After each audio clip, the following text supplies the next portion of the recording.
नमस्कार। लक्ष्मी हिंदी कहानी संग्रह चैनल में आप सभी का स्वागत है। दोस्तों, जिस हॉस्पिटल में पति डॉक्टर था, उसी हॉस्पिटल में उसकी तलाकशुदा पत्नी अपनी डिलीवरी कराने के लिए भर्ती हुई थी। और उधर जब हॉस्पिटल में पहुंचती है तो वह जोर जोर से चिल्लाती है और अपने पैर पटकती है। तभी सारे डॉक्टर और सारी नर्स का स्टाफ वहां एकत्रित हो जाता है और जब उसकी हालत को उन्हीं में से एक डॉक्टर ने देखा तो वह एकदम से चौंक गए, क्योंकि वह तो उनकी तलाकशुदा पत्नी होती है। आखिर उन दोनों के बीच ऐसा क्या हुआ था जिसकी वजह से दोनों अलग हो जाते हैं? आखिर क्या है इन दोनों पति पत्नी के बीच की कहानी? दोस्तों, इस कहानी को पूरा जानने के लिए आप इस कहानी को अंत तक जरूर सुनें। दोस्तों, आज की जो सच्ची कहानी मैं आपको सुनाने जा रही हूँ, यह सच्ची कहानी उत्तराखंड की है। उत्तराखंड में एक श्याम सिंह नाम के व्यक्ति रहते थे, जो सरकारी विभाग में कर्मचारी थे। उनकी एक लड़की थी जिसका नाम उन्होंने प्यार से रानी रखा था, और उसकी पढ़ाई के लिए उन्होंने कॉलेज में उसे एडमिशन दिलवा दिया था। वह कॉलेज जाया करती थी क्योंकि श्याम सिंह की वह इकलौती औलाद थी। इसी वजह से श्याम सिंह उससे बहुत ज़्यादा प्यार करते थे। श्याम सिंह की अकेली औलाद थी, इसी वजह से वह उसको कभी डांटते तक नहीं थे। यही कारण है कि जिनकी एक संतान होती है वह अक्सर प्यार दुलार में बिगड़ जाया करती है। इधर रानी इंटर पास करने के बाद ग्रेजुएशन करने लगती है। तब उसके शौक और ज़्यादा बढ़ जाते हैं, क्योंकि श्याम सिंह के पास धन दौलत की कोई कमी नहीं थी। और वह दौलत आखिर जाती तो कहाँ जाती? सारी दौलत रानी के लिए ही थी। इसीलिए वह खूब खर्च किया करती थी। अच्छी अच्छी गाड़ियों में घूमना और अच्छे अच्छे होटलों में रहना खाना उसका शौक था। यहाँ तक कि उसका जीवन बहुत अच्छा था। उसके पिता अपनी बेटी से कभी कुछ नहीं कहते थे। जब रानी की ग्रेजुएशन समाप्त हो गई तो श्याम सिंह के दिमाग में एक बात आती है कि अब हमारी लड़की जवान हो गई है, अब हमें अपनी लड़की की शादी करनी चाहिए। यह विचार करके वह अपनी लड़की रानी से कहते हैं, बेटा अब तुम बड़ी हो गई हो, अब हम तुम्हारा विवाह करना चाहते हैं। रानी कहती है, नहीं पिताजी, अभी मैं शादी नहीं करना चाहती, क्योंकि मैं तो अभी आगे पढ़कर कुछ बनना चाहती हूँ। श्याम सिंह कहते हैं, बेटा पढ़ने के लिए मैं मना नहीं कर रहा हूँ, तुम पढ़ाई शादी के बाद भी कर सकती हो, क्योंकि जिस लड़के से मैं तुम्हारी शादी करूँगा उससे यह बात पहले ही तय कर लूँगा कि हमारी लड़की को घर पर मत रखना, इसकी पढ़ाई आगे कंटिन्यू करवाना। रानी जब अपने माता पिता की बात सुनती है तो शादी के लिए राजी हो जाती है, और फिर रानी के पिता पड़ोस के ही एक गांव में रानी का रिश्ता तय कर देते हैं, जिसका नाम राहुल होता है। राहुल के पिता, जिनका नाम राकेश होता है, वह गांव में ही खेती किसानी का काम किया करते थे। क्योंकि वह कोई सरकारी कर्मचारी या अधिकारी नहीं थे, इसीलिए वह अपनी ज़िंदगी खेती किसानी करके गुजार रहे थे। राहुल डॉक्टरी का कोर्स कर रहा था। कुछ ही दिनों में धूमधाम से उन दोनों की शादी हो जाती है। शादी होने के बाद जब रानी राहुल के घर पहुंचती है तो उसका वही पुराना शौक, अच्छे होटलों में खाना खाना, ऊंची ऊंची गाड़ियों में घूमना, अच्छे फ़ोन चलाना और शॉर्ट कपड़े पहनना कंटिन्यू रहता है। यह बात राहुल और उसके माता पिता को अच्छी नहीं लगती थी, इसीलिए उन्होंने उसे समझाया कि देखो, तुम इस घर की बहू हो, बेटी नहीं। बेटी होती तब भी तो अपने माँ बाप की इज्जत का थोड़ा बहुत ख्याल करती और पर्दा करती, लेकिन तुम बहू होकर भी इतने छोटे कपड़े पहनती हो और ऊंचे ऊंचे शौक रखती हो। हम लोग इतने अमीर नहीं हैं कि तुम्हें इतने ऊंचे ऊंचे शौक करवा पाएं। हम खेती किसानी करने वाले व्यक्ति हैं, और दूसरी बात, हमारा लड़का अभी पढ़ाई करता है, हमें वहाँ भी पैसा खर्च करना होता है। इसीलिए सादा जीवन जीना सीखो, ज़्यादा ऊंची ऊंची शौक मत करो। यह बात रानी को बहुत बुरी लगती है और रानी कहती है कि मैं इस तरह से तुम्हारे घर में नहीं रह सकती। मुझे अगर तुम्हें अपने घर में रखना है तो मेरी हर इच्छा तुम्हें पूरी करनी होगी। इस बारे में राहुल के पिताजी अपने समधी श्याम सिंह से बात करते हैं और कहते हैं कि तुम्हारी बेटी तो किसी की बात ही नहीं मानती है। वह अपनी ही बात चलाती है, वहाँ शॉर्ट कपड़े पहनती है, ऊंचे ऊंचे शौक रखती है, और हम लोग खेती किसानी करने वाले व्यक्ति हैं, उसके शौक कहाँ से पूरे कर पाएंगे। लेकिन उन्होंने भी उधर से कह दिया, देखो हमारी लड़की यहाँ की इकलौती है और बड़े ही लाड प्यार से हमने पाली है, इसीलिए हमारी लड़की को किसी प्रकार का कोई दुख नहीं होना चाहिए, क्योंकि हमने बड़े नाजों से अपनी लड़की को पाला है और उसकी जो भी शौक हैं, जो भी डिमांड हैं, वह तुम पूरी करो, इसीलिए मैंने उसका विवाह किया है। राकेश सुनते हैं तो वह भी परेशान हो जाते हैं कि इसका मतलब तो यह है कि इसके माँ बाप ने ही इसे सर पर चढ़ा रखा है, इसी वजह से यह किसी की बात नहीं मान रही है। धीरे धीरे इसी प्रकार से कलह होते होते शादी के 6 महीने बीत जाते हैं और 6 महीने बीतते ही राकेश पढ़ने के लिए बाहर चला जाता है और दिन रात कड़ी मेहनत करता है, क्योंकि उसका जो सपना था वह डॉक्टर बनने का था। देखने में भी वह खूबसूरत था और पढ़ाई में भी बहुत होशियार। इधर रानी को अपने ससुराल में रहते रहते 6 महीने तो बीत जाते हैं, लेकिन राकेश के घर पर रोज थोड़ा बहुत झगड़ा चलता रहता था।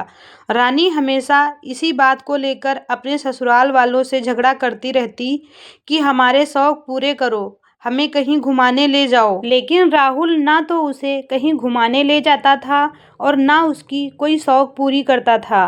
वह कहता था कि जैसे माँ बाप रख रहे हैं और जैसे हम सब रह रहे हैं, इसी प्रकार से तुम्हें हमारे घर में रहना पड़ेगा। रानी इस चीज़ को बिल्कुल भी स्वीकार नहीं करती कि हम आपकी तरह मिलकर रहेंगे। वह तो अपने ऊंचे ऊंचे शौक पूरा करवाना चाहती थी। अब उन दोनों के बीच हमेशा इसी बात को लेकर झगड़ा होता रहता था। लेकिन जब 6 महीने बीत जाते हैं तब रानी प्रेग्नेंट हो जाती है। तब वह अपने पिता से कहती है, पिताजी अब मैं इस घर में बिल्कुल नहीं रहूंगी, क्योंकि यहाँ जो रहन सहन है वह हमारे लायक नहीं है। तुमने कहाँ हमारा रिश्ता इन भूखे नंगे लोगों से कर दिया। यह लोग तो हमारी कोई भी इच्छा पूरी नहीं करते। तब रानी के पिताजी आते हैं और अपनी लड़की को अपने घर ले जाते हैं और कहते हैं कि बेटी तुम चिंता मत करो, थोड़े दिन के बाद में जब उन सब की आदत हो जाएगी तो वह तुम्हें समझने लगेंगे और फिर से तुम्हारा जीवन अच्छी तरह से कटने लगेगा। इस प्रकार से जब वह अपने मायके में रहने लगती है और वह इन आदतों को अभी भी नहीं भूली थी, इसी वजह से वह लड़कों के साथ बार बार घूमने के लिए जाया करती थी।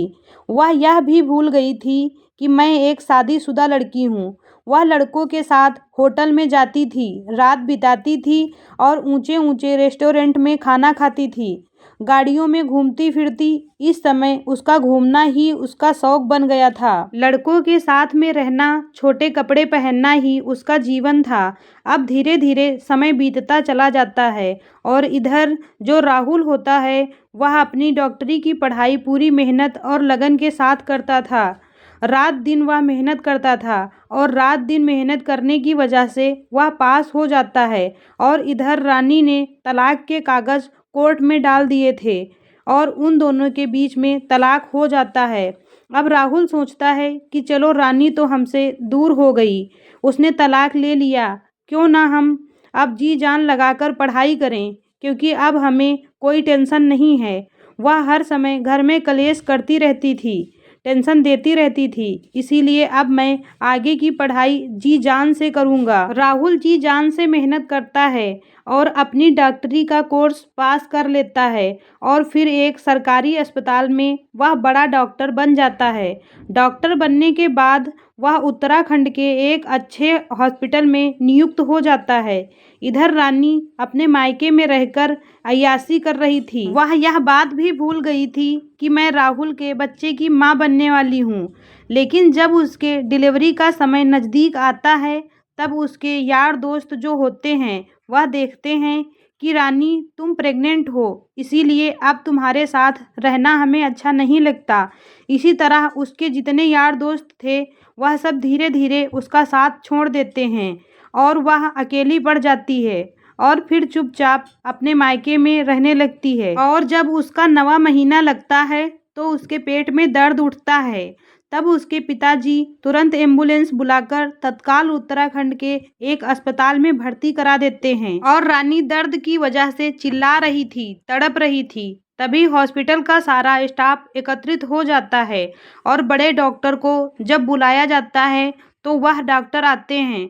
उनको देखकर रानी दंग रह जाती है, क्योंकि वह और कोई नहीं राहुल ही था, यानी उसका पति। राहुल रानी को देखता है तो वह बहुत परेशान हो जाता है, क्योंकि वह उसकी पत्नी ही थी जो चिल्ला रही थी। रानी को डिलीवरी रूम में ले जाया जाता है। तब जो लेडीज डॉक्टर होती हैं वह कहती हैं कि डॉक्टर साहब, इस महिला को ब्लड की आवश्यकता है, इसे ब्लड चढ़ाया जाएगा तभी इसकी डिलीवरी होगी।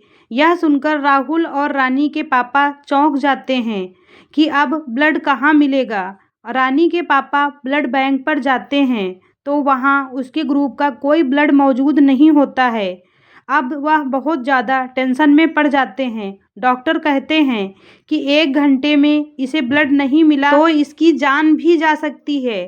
रानी के पिताजी बहुत ज़्यादा घबरा जाते हैं, क्योंकि उनके एक ही बेटी थी। इधर राहुल उस डॉक्टर से संपर्क करते हैं और बताते हैं, मैडम, इसके ब्लड के लिए कोई व्यवस्था नहीं हो पा रही है, इसीलिए तुम ऐसा करो, मेरा ब्लड निकाल कर इसे चढ़ा दो।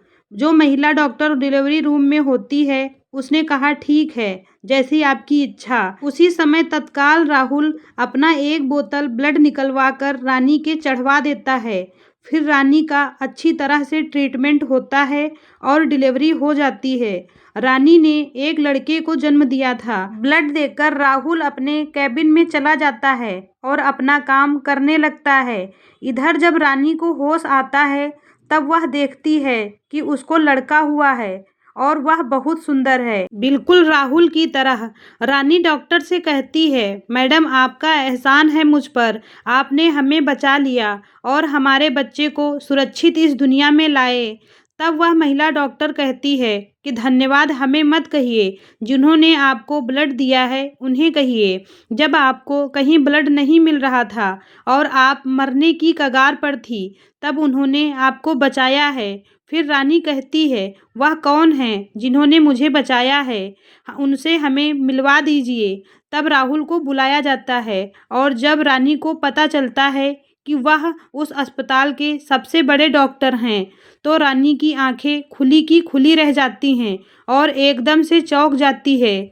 उसके तन पर पसीना आने लगता है और वह बहुत शर्मिंदा होती है और कहती है कि यह तो मेरे तलाकशुदा पति हैं, इन्होंने आज मेरी जान बचाई है और मैं इनके साथ कैसा व्यवहार कर रही थी। मैंने कभी इनको अपनी नज़र में कुछ नहीं समझा। हमेशा मैं इनको गरीब, भूखा, नंगा कहती थी और मैंने कभी भी उनकी कदर नहीं की और आज इन्होंने ही मेरी जान बचाई है। यह कहकर वह रोने लगती है और राहुल के सामने हाथ जोड़ती है और उसके पैर पकड़ने लगती है। तब राहुल कहता है कि देखो, पैर पकड़ने की कोई ज़रूरत नहीं है। तुम्हें जैसे संस्कार मिले थे, उन्हीं संस्कारों की वजह से तुम मुझे छोड़कर चली गई थी। तुम्हारा कोई दोष नहीं है। संस्कार बच्चों के अंदर माँ बाप के दिए हुए होते हैं। अगर तुम्हारे माँ बाप तुम्हें उत्तम संस्कार देते तो तुम हमारे साथ ऐसा व्यवहार नहीं करती। कोई बात नहीं, तुमने जो किया सो किया, लेकिन अब बच्चा सुरक्षित है और तुम भी स्वस्थ हो, इसीलिए तुम्हें चिंता करने की कोई ज़रूरत नहीं। कुछ दिन तुम्हारा ट्रीटमेंट चलेगा, फिर तुम बिल्कुल स्वस्थ हो जाओगी। यह बात सुनकर रानी कहती है, अब मैं इस बच्चे को लेकर कहाँ जाऊँगी? अब मेरा कोई ठिकाना नहीं है, मुझे माफ़ कर दीजिए और मुझे अपने घर लेकर चलिए। राहुल कहता है कि मैं भूखा नंगा व्यक्ति हूँ, तुम्हें अपने घर ले जाकर तुम्हारी शौक नहीं पूरी कर पाऊँगा और रही बात तुम्हारे रहने की, तो मैं तुम्हें ऐसे संस्कारों के साथ नहीं रख पाऊँगा, शॉर्ट कपड़े नहीं पहना पाऊँगा और ऊंचे ऊंचे रेस्टोरेंट में खाना नहीं खिला पाऊँगा, इसीलिए तुम मेरे साथ नहीं रह सकती। यह सब सुनकर रानी बहुत शर्मिंदा होती है और जब रानी के पिताजी आते हैं तो वह भी राहुल के सामने हाथ जोड़ने लगते हैं और कहते हैं कि बेटा, हमसे बहुत बड़ी गलती हो गई, हमारी बेटी से भी गलती हुई है। अब यह बच्चा तुम्हारा है। इस बच्चे की खातिर ही तुम मेरी बेटी को अपना लो। यह तो तुम्हारा ही है। यह सुनकर राहुल राजी तो हो जाता है और राहुल के माता पिता भी कहते हैं कि बेटा इसे माफ़ कर दो। अब तो तुम्हारा बेटा है, उसकी परवरिश तुम अच्छे से करो, उसे अच्छे संस्कार दो। तब राहुल मान जाता है और फिर वहाँ से छुट्टी कराकर रानी को अपने घर ले जाता है और पुनः भगवान को साक्षी मानकर वह अपनी ज़िंदगी दोबारा से शुरू कर देता है। इस कहानी से केवल यह सीख मिलती है कि जो महिलाएं पैसे के घमंड में आकर अपने पति को कुछ नहीं समझती और हमेशा नई शौक पूरी करवाने के लिए अपने पति को जलील करती हैं, बेइज्जत करती हैं और उन्हें परेशान करती हैं, उन महिलाओं के लिए यह कहानी बहुत बड़ी सीख है। ऐसी ही और कहानियाँ सुनने के लिए हमारे चैनल को सब्सक्राइब ज़रूर करें। धन्यवाद।